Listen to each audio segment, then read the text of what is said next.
शिक्षा और समय का सही उपयोग व्यक्ति को सफल और महान बना देता है। नमस्कार, जय हिंद। मैं हूं आपका दोस्त कवि आदिगणेश। स्वागत करता हूं आप तमाम साथियों का हिंदी साहित्य इतिहास की जो हमने व्याख्यात्मक रूप से प्रश्नोत्तरी प्रारंभ कर रखी है उसके अंदर। वीडियो को आप लाइक कर दीजिए। लाइक करने का कुछ नहीं जाता, आपका कुछ पैसा नहीं लगता। सभी दोस्तों को सभी ग्रुप में शेयर करें ताकि वो भी जुड़कर लाभ प्राप्त कर सकें। और पहली बार देख रहे हो चैनल को सब्सक्राइब कर बेल आइकन क्लिक कर लो ताकि हर वीडियो की सूचना मिलती रहे। कवि आदिगणेश हिंदी नाम से अपना टेलीग्राम चैनल है जिस पर 6800 से अधिक लोग जुड़े हुए हैं। ज्वाइन कीजिए, वहाँ पर भी मैं सवाल सूचना वगैरह डालता रहता हूँ। देखिए, कल की वीडियो में मैंने सवाल पूछा था संदेश राशक किस प्रकार का काव्य है। तो साथियों इसका सही उत्तर है खंड काव्य है। ये संदेश राशक किस प्रकार का काव्य है? खंड काव्य है। आज की इस कक्षा में पहला सवाल है, रानी केतकी की कहानी के रचनाकार कौन है? आसान सवाल है, लेकिन इसके अंदर हम थोड़ा सा डिटेल में जाएंगे तो आपको कुछ और नई चीजें देखने को मिल। रानी केतकी की कहानी के रचनाकार चंद्रधर शर्मा गुलेरी, मुंशी प्रेमचंद, इंशाअल्लाह खां या फिर लल्लू लाल। तो उत्तर क्या हो जाएगा? उत्तर हो जाएगा साहब आपके इंशाअल्लाह खां। रानी केतकी की कहानी के रचनाकार कौन? इंशाअल्लाह खां। ठीक है, ये बात। तो इसका एक और नाम देखने को मिलता है, और वो नाम क्या मिलता है मैं यहाँ लिख देता हूँ, उदयभान चरित। क्या मिलता है? उदयभान चरित। रानी केतकी की कहानी का एक नाम और क्या देखने को मिलता है? उदयभान चरित है जो देखने को मिलता है। वहीं हम बात करें चंद्रधर शर्मा गुलेरी की रचनाओं में तो कछुआ धर्म है इनकी रचना, मारे सी मोही कुठाव है। कछुआ धर्म और मारे सी मोही कुठाव है, ये बहुत प्रसिद्ध रचनाएं हैं इनकी। मैं लिख देता हूँ, चलो यहाँ पर चंद्रधर शर्मा की कछुआ धर्म, और एक कौन सी है? मारे सी मोही कुंठाव शर्मा की। मुंशी प्रेमचंद की तो आप जानते ही हो, सेवा सदन करबला। तो सेवा सदन हो गया, अपने करबला हो गया, प्रेम की वेदी हो गया, गबन हो गया, ये सब क्या है? अपने प्रेमचंद जी की रचनाएं हैं। लल्लू लाल जी की हम बात करें तो लल्लू लाल जी की रचनाओं के अंदर देख लीजिए आप, ये लल्लू लाल जी उर्दू को यामिनी भाषा कहते थे। एक तो ये ध्यान में रखना, उर्दू को क्या कहते थे? यामिनी भाषा कहते थे। और इन्होंने प्रेम सागर की रचना की थी। किसकी? प्रेम सागर की। लल्लू लाल जी किसकी रचना की? प्रेम सागर की। तो इसकी रचना करते समय यामिनी भाषा को छोड़ने की बात कही थी, यानी कि उर्दू को, और उर्दू को यामिनी भाषा ये कहा करते थे। अगला सवाल देखिए। सवाल ये भी आपने कई बार पढ़ रखा है, ये भी कई बार परीक्षा में आया हुआ है।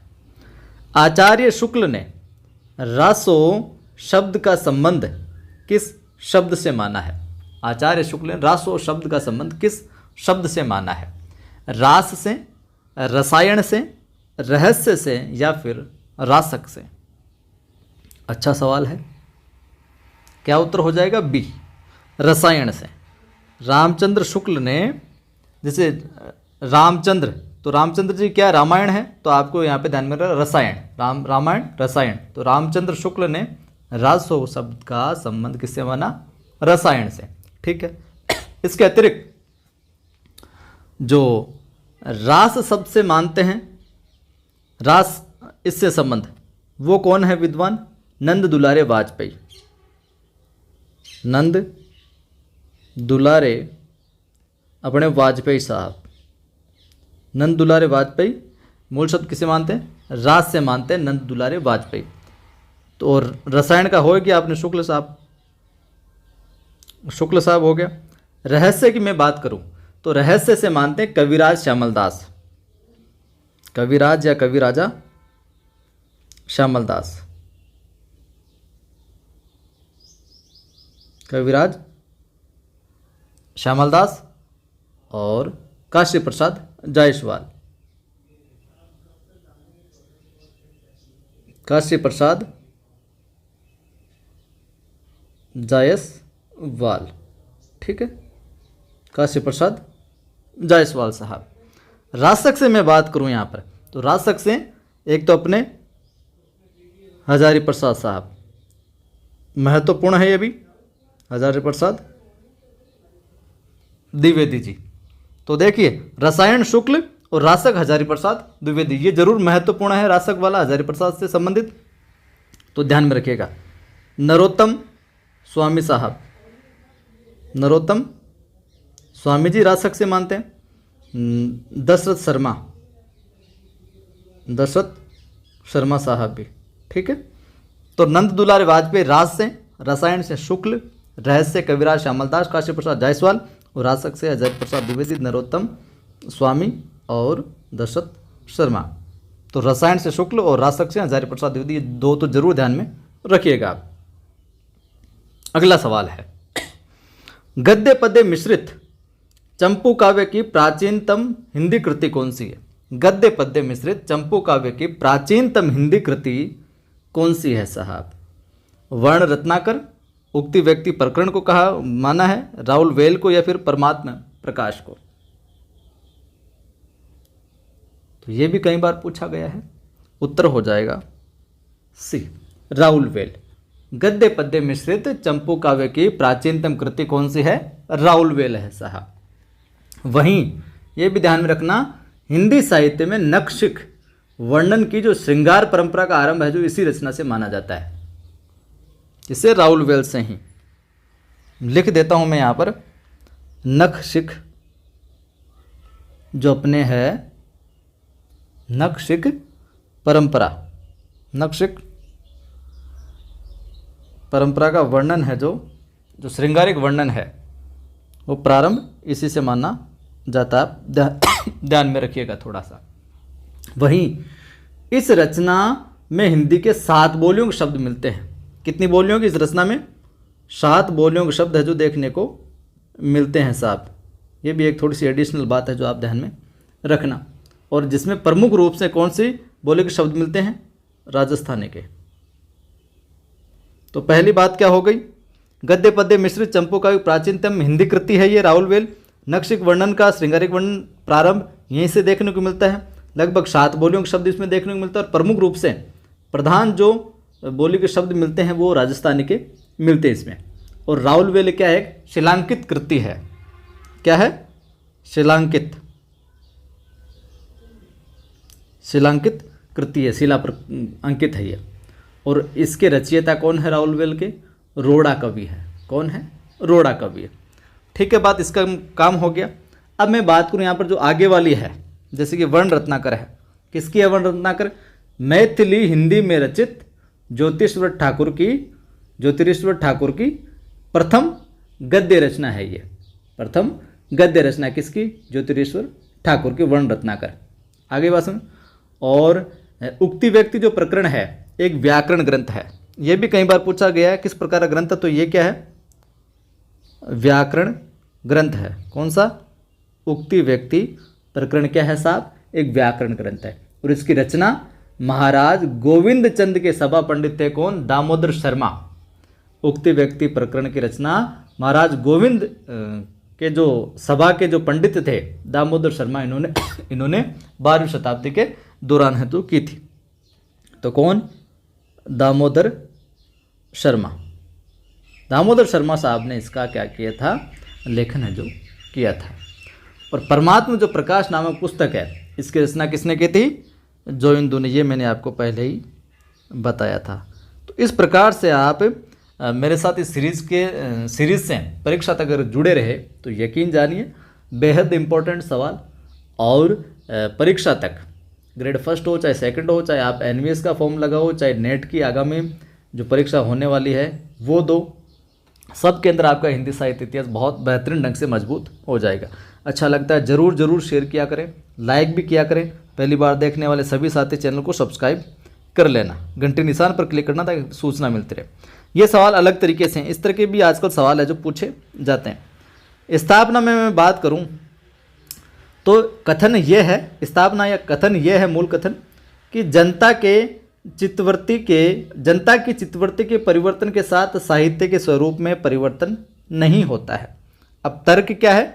क्योंकि प्रत्येक देश का साहित्य वहाँ की जनता की चित्तवृत्ति का संचित प्रतिबिंब होता है, इसलिए परिवर्तन नहीं होता है।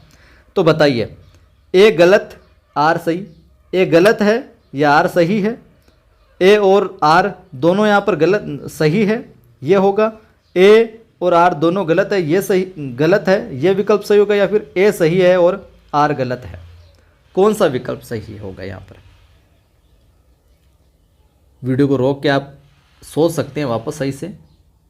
तो क्या उत्तर हो जाएगा? उत्तर हो जाएगा यहाँ पर ए। ए के अंदर क्या है? ए गलत है, यानी कि स्थापना यहाँ पर गलत दी हुई है, और आर सही, यानी कि तर्क है जो सही दिया। देखिए ए गलत क्यों बताया? कि जनता के चित्तवृत्ति के परिवर्तन के साथ, जनता की जो चित्तवृत्ति है अंतर्मन, उसके परिवर्तन के साथ ही साहित्य के स्वरूप में परिवर्तन नहीं होता। ये तो गलत बात है, ठीक है। अब सही बात क्या, तर्क क्या है इसके पीछे? सही क्या है?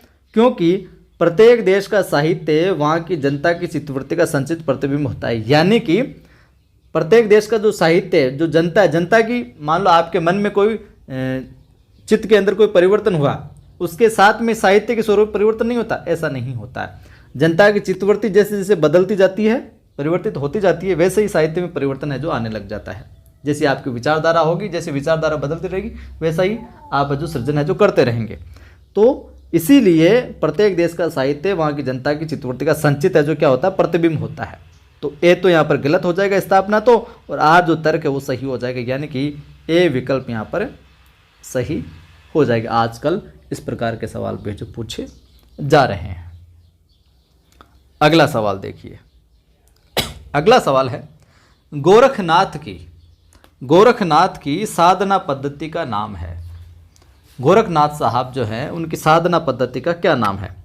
व्रजवाणी साधना, हठयोग साधना, काल भैरव साधना, या फिर सम्यक साधना। सवाल आसान है, लेकिन थोड़ा सा हम इसका डिस्क्रिप्शन देखेंगे, इस वजह से ये सवाल बनाया गया। और ये सवाल राजस्थान कॉलेज लेक्चर भर्ती परीक्षा 2014 में आया हुआ भी है। कब? 2014 में। तो कौन सी है? उत्तर हो जाएगा बी, हठयोग साधना। हठयोग साधना पद्धति है गोरखनाथ की। अब ध्यान में क्या रखना है, जो गोरखनाथ की साधना पद्धति है हठयोग, हठयोगियों के क्या सिद्ध सिद्धांत पद्धति ग्रंथ के अनुसार, हठयोग जो साधना पद्धति है इसमें हठयोगियों के जो ग्रंथ है, कौन सा? सिद्ध